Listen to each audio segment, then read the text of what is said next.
Hiya, it's Tia and welcome back to my channel. So today I wanted to share all of the books I read in 2019 so far.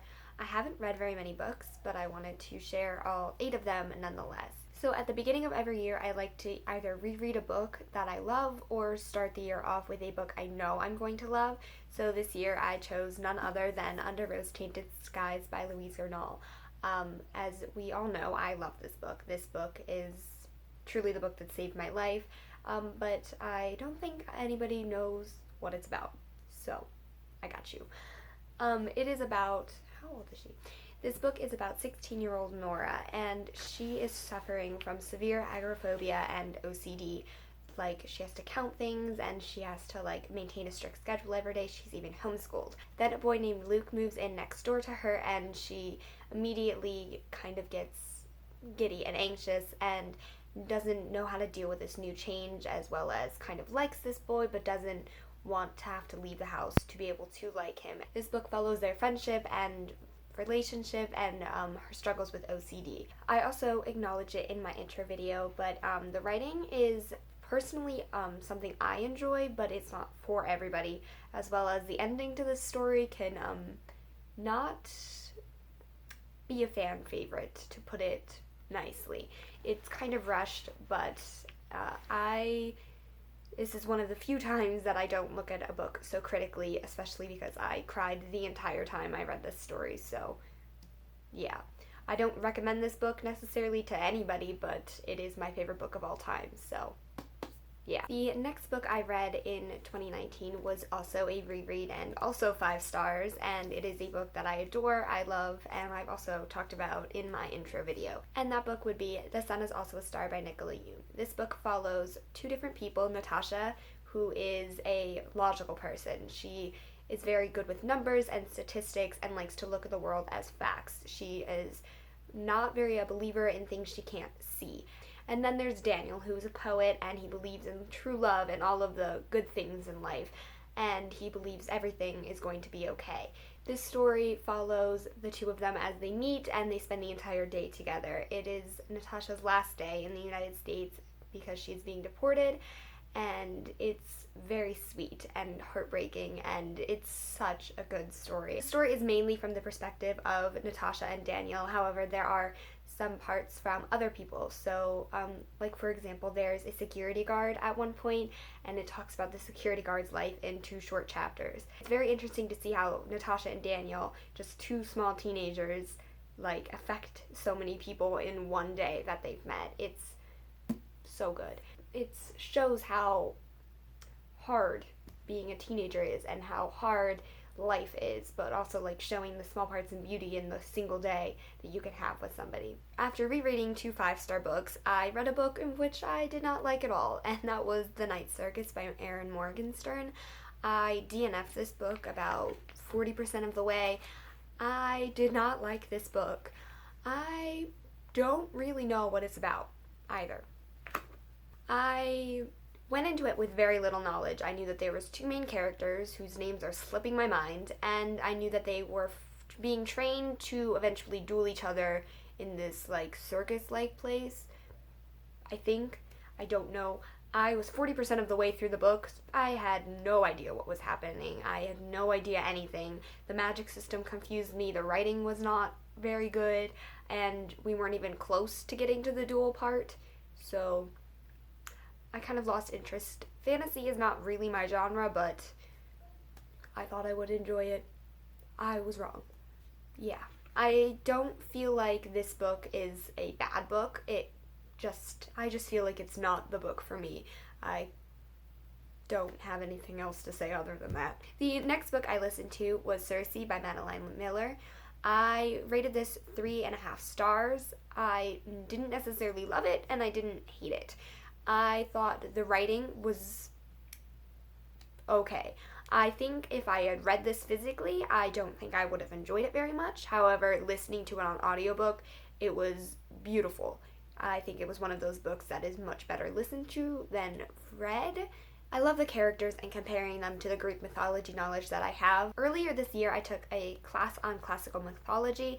I grew up on Percy Jackson. I love Greek mythology, and I really enjoyed seeing Madeline's take on a known villain per se in this. It was good. It wasn't my favorite book of all time, but I didn't hate it. I would recommend if you do like Madeline Miller's other book, and I would recommend if you can listen to that. Use Overdrive. The next book I read was a surprising 5 stars. I did not expect to love it. I did expect to like it, but I also really did not think it would become a favorite book of all time. And that book is Heretics Anonymous by Katie Henry. This book follows Michael, who is an atheist attending a Catholic school. His father has a job that requires them to move a lot, and he finally ends up at this school district where he has to attend a Catholic school. And there, he, as an atheist, does not agree or understand a lot of the things happening here. And there he finds this group of people that he connects with.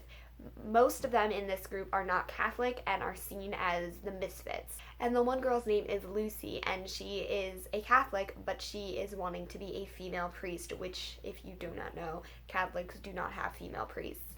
And this story follows them, the Heretics Anonymous, as they kind of tell the school that what they're doing is not completely right, that they shouldn't discriminate against certain religions, and that they should be teaching proper sex education. And it was such a pleasure to read. On a more personal note, I was raised Catholic, and I do know from personal experience that many of the things in Catholicism are very contradictory, and to see these group of teenagers calling out what they're doing, for lack of better terms, was wrong, was just great. I really enjoyed seeing this in literature, and it was nice to see these teenagers who are just as old as I am to not only be nice to other people with different religions and ideologies, but to celebrate them for it and say it's okay to believe whatever you believe in. Religion is very personal. It was so good. It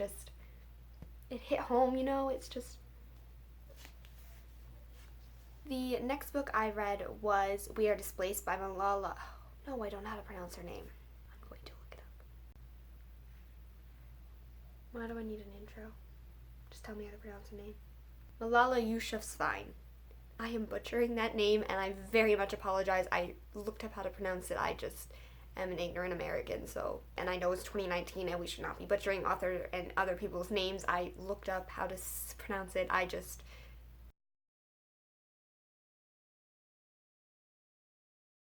Malala Yousafzai's We Are Displaced. I do not give biographies a rating because it's a very personal thing to share your story in a work of literature, so I liked it. I enjoy Malala's writing. I have read her other book as well. I can't think of the title, but I'll put it on the screen. And I don't know. It was good. I would recommend. The next book I read was The Kiss Quotient by Helen Wang, which I rated 2 stars on Goodreads, but now that I think about it, it was more of a 3 stars. I didn't particularly love it, but I didn't hate it. I don't feel like it deserved a 2 stars.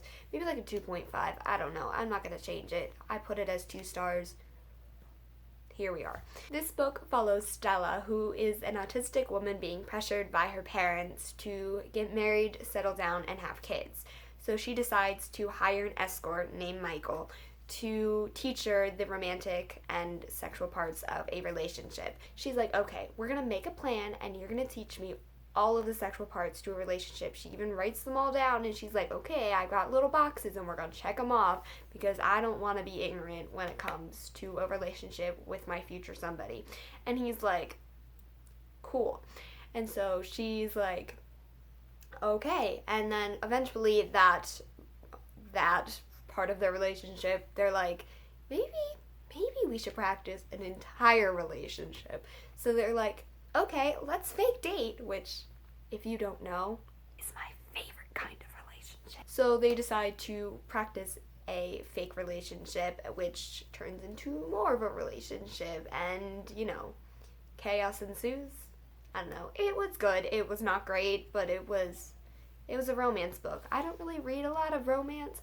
I don't know why I picked it up, but I did, and I enjoyed it. Didn't love it. The writing was the main part of why I didn't love it. I enjoyed the story, except for they could communicate. I don't understand why it's a common thing for them just to not communicate in books. Try it. You know, it seems to work out.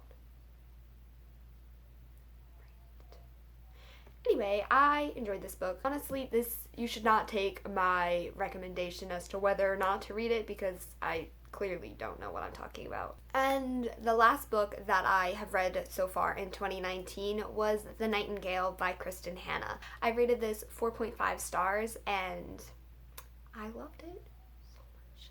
I, however, did not cry. I think I was the only person in the entire world who didn't cry during this book, but that might be because I read about 1,000 World War II books and I've cried during the first 950, so that might be why. I enjoyed the writing, I enjoyed the characters, I enjoyed everything about it pretty much. This one character, I'm not going to name names, but this one character who's a guy that was kind of in and out of the story, I was so interested in him, and the ending, so good. I really enjoyed this though. I loved both of the sisters. I really connected to the one, I can't remember her name, but the younger one, I connected to her so much. I just thought she was so cool and I want to be her, you know? I recommend this book. I don't know if it's my favorite World War II book, but it's it's a good book. So that's all the books I've read in 2019 so far. I hope you guys enjoyed. I love you guys so much, and I'll see you in my next one. Bye! Oh, I meant from January to May, but you know.